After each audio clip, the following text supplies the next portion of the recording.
One of the reasons that my wife and I actually ended up going with crawl spaces to basements for our project was, from the beginning, the way that they had organized their entire project to be as minimally invasive on our lives as possible.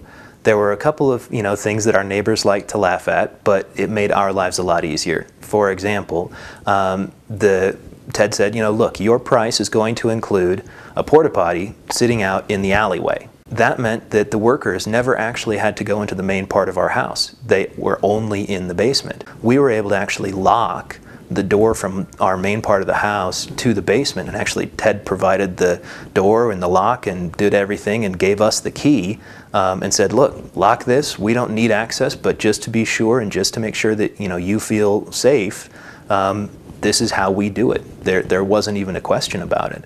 And that was really comforting, and it also meant that everything was in the basement. There was no coming in and out of the house. There was no that we had to be here. They accessed the basement through one of our existing egress windows. And all of the work and all of the ins and outs was all handled going in and out of the egress window. And so they didn't have to, come in and out. They didn't have to do anything with the main part of our house. And in terms of the noise, again, my mom was here for a couple of weeks helping out while my wife was on bed rest. And what she loved was the workers were great workers, and they loved to sing and they loved to whistle. And so what you would actually hear was not, digging and pounding and crunching and all of that.